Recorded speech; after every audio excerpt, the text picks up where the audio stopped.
ꯑꯩꯈꯣꯏ ꯒꯚꯔꯟꯃꯦꯟ ꯑꯃ ꯂꯩ ꯑꯩꯈꯣꯏꯅ ꯇꯦꯛꯁ ꯄꯤꯔꯤ ꯑꯩꯈꯣꯏ ꯃꯌꯥꯝꯅ ꯇꯦꯛꯁ ꯄꯤꯕꯒꯤ ꯄ꯭ꯔꯖꯥ ꯃꯌꯥꯝꯅ ꯃꯗꯨꯒꯤꯗꯃꯛꯇ ꯃꯣꯏ ꯇꯣꯂꯣꯞ ꯆꯥꯔꯒ ꯅꯠꯇ꯭ꯔꯒ ꯒꯚꯔꯟꯃꯦꯟ ꯔꯟ ꯇꯧꯔꯒ ꯂꯩꯔꯒ ꯏꯔꯝꯗꯝ ꯂꯩꯕꯥꯛ ꯃꯤꯆꯝꯁꯤꯡꯁꯤꯗ ꯉꯁꯤ ꯒꯚꯔꯟꯃꯦꯟꯅ ꯃꯗꯨ ꯉꯥꯛꯄ ꯄ꯭ꯔꯣꯇꯦꯛꯁꯟ ꯄꯤꯕ ꯉꯝꯂꯣꯏ ꯍꯥꯏꯕ ꯇꯥꯔꯗꯤ ꯒꯚꯔꯟꯃꯦꯟ ꯂꯩꯕꯒꯤ ꯑꯥꯔꯊ ꯂꯩꯇꯦ ꯇꯥꯔꯀꯥꯟꯗ ꯑꯩꯈꯣꯏꯁꯨ ꯇꯨꯝꯕ ꯆꯥꯕ ꯈꯪꯗꯔꯦ ꯑꯗꯨꯒ ꯃꯗꯨꯒꯤꯗꯃꯛꯇ ꯅꯨꯡꯉꯥꯏꯇꯕ ꯑꯍꯥꯟꯕꯃꯛꯇ ꯐꯣꯡꯗꯣꯛꯆꯩ ꯑꯗꯨꯒ ꯃꯗꯨꯒꯤꯗꯃꯛꯇ ꯉꯁꯤ ꯁꯤꯒꯤ ꯀꯣꯄ꯭ꯔꯨ ꯆꯤꯡꯗ ꯂꯩꯕ ꯂꯩꯉꯩ ꯅꯥꯒꯥꯁꯤꯡ ꯋꯣꯃꯦꯟꯁꯤꯡꯅ ꯁꯤꯜꯂꯒ ꯑꯇꯣꯞꯄ ꯃꯌꯥꯝ ꯌꯥꯎꯔꯒ ꯁꯨꯃꯥꯏꯅ ꯑꯆꯨꯝꯕ ꯖꯁꯇꯤꯁ ꯑꯃ ꯄꯨꯊꯣꯛꯅꯤꯡꯉꯥꯏ ꯍꯥꯟꯅ ꯁꯨꯃꯥꯏꯅ ꯉꯔꯥꯡ ꯅꯍꯥꯟꯗꯒꯤ ꯑꯋꯥꯕ ꯀꯌꯥ ꯈꯥꯡꯂꯒ ꯂꯦꯞꯄꯤꯔꯒ ꯂꯥꯛꯄꯒꯤꯗꯃꯛꯇ ꯑꯩꯅ ꯑꯍꯥꯟꯕꯃꯛꯇ ꯏꯆꯤꯜ ꯏꯅꯥꯎ ꯂꯩꯉꯩ ꯋꯣꯃꯦꯟꯁ ꯁꯣꯁꯥꯏꯇꯤ ꯍꯥꯏꯕ ꯇꯥꯔꯦ ꯂꯨꯞꯁꯤꯡꯗ ꯋꯥꯈꯜ ꯅꯤꯡꯕ ꯀꯥꯏꯕ ꯇꯧꯕꯤꯒꯅꯨ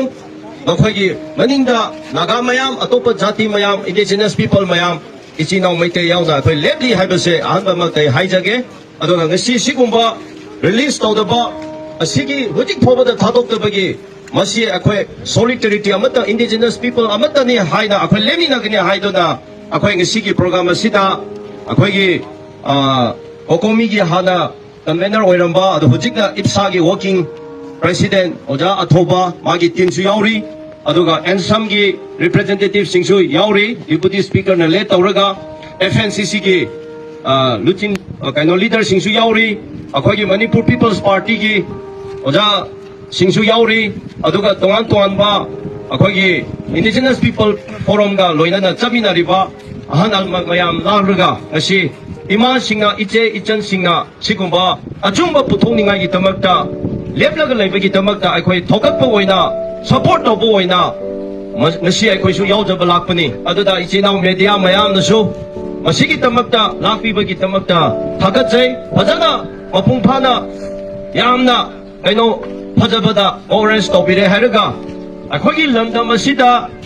ꯉꯥꯏꯍꯥꯛ ꯂꯩꯔꯒ ꯀꯔꯤꯅꯣꯃ ꯇꯧꯕ ꯉꯥꯏꯍꯥꯛ ꯂꯩꯔꯒ ꯁꯨꯝ ꯑꯣꯏꯗꯕ ꯄꯥꯗꯕꯗ ꯑꯗꯨꯝ ꯇꯧꯔꯒ ꯑꯩꯈꯣꯏ ꯃꯤ ꯀꯌꯥ ꯄꯨꯟꯁꯤ ꯃꯥꯡꯂꯒ ꯁꯨꯃꯥꯏꯅ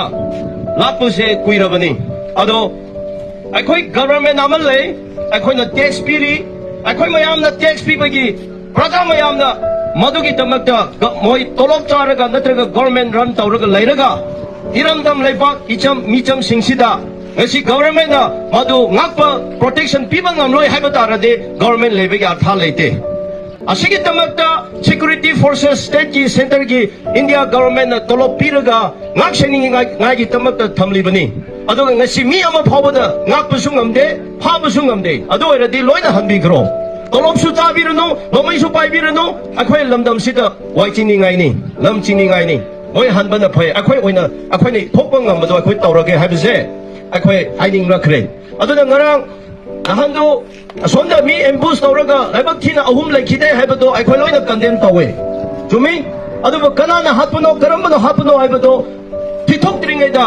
ꯀꯔꯤꯃꯁꯨ ꯃꯔꯝ ꯂꯩꯇꯕꯗ ꯏꯆꯤꯜ ꯏꯅꯥꯎ ꯂꯩꯉꯩꯁꯤꯡ ꯅꯥꯒꯥꯁꯤꯡ ꯃꯤꯆꯝꯁꯤꯡꯗ ꯂꯝꯕꯤꯗ ꯍꯦꯛꯇ ꯐꯥꯔꯒ ꯑꯁꯨꯃꯥꯏꯅ ꯉꯁꯤ ꯐꯥꯎꯕꯗ ꯊꯥꯗꯣꯛꯇꯗꯅ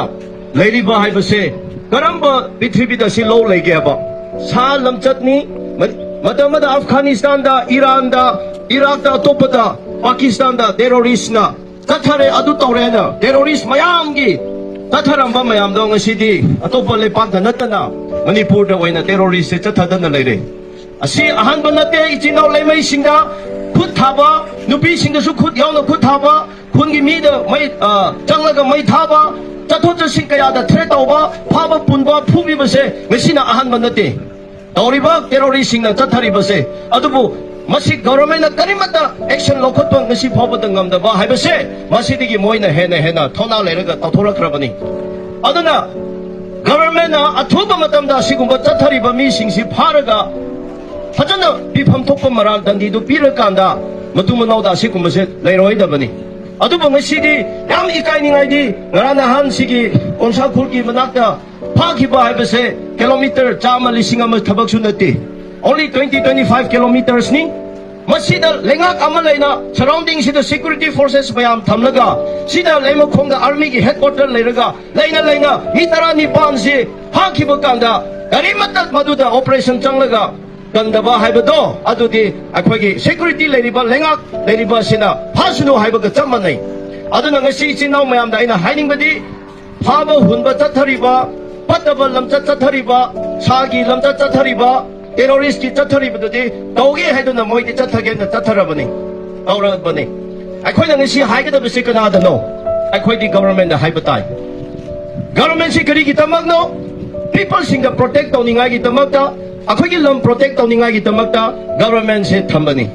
aduga ngasi government na garimata thaba ma panthokta ba haibasidi akhoi bu minambani ado akhoi ka tongwan su lemna leiba yaroi aduna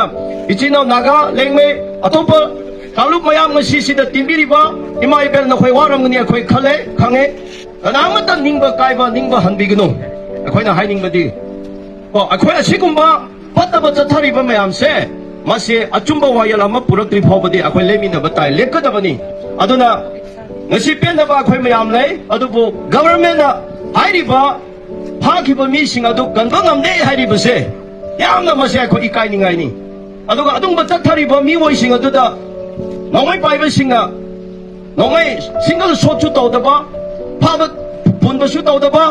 aduga oidaba padaba swaida imphada kadai da micham singdedi security singda aduga government na pharaga phuraga punba jail da happa lokada happa mayam akhoi thenare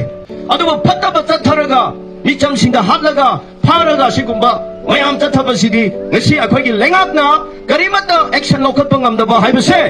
akhoi justice se leitere akhoi karamai hojing micham akhoi se hingadabano akhoi loina ma hojikdi kari aisra safety gi mafam leitere amada oirasu aduna ID ngasi se khitang kaino tawre oi leader singa khanbiro ID yaradi akhoi yauna matam tharo ngasi sakmak hojik siloiraga chase arasu chase akhoi mayam chalaga chief minister gi bangloda governor gi bangloda changlaga mi phagiba taruk to hojik phawada release tawdabado hojik akhoi da sinadaradi yaroi haibase akhoi di changsatningi adung bama tawdaradi akhoi mi singse ichino tribe of people achobo oigira akhoi singsibu mi oina udreba akhoi bo mi oina udre sa jiba sa phaba hatpada sa mukhulliga thiraga kanana hatpano haidana sa phawada koina thikalle hatpami du phawada tandi pire fine ta hole sa agi sa phawba jiba phawada mang giba kanda san phawada iroi phawada o phawada hamen phawada koina thiraga madugi achumba puthoi ngasi mi taranipan pharaga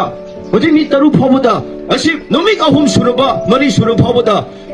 central government na manipur ki government na tumina laiba haibase akhoi bo mi oina laudre chaningbagi politicize tawbagi wanate sidi sujumjumde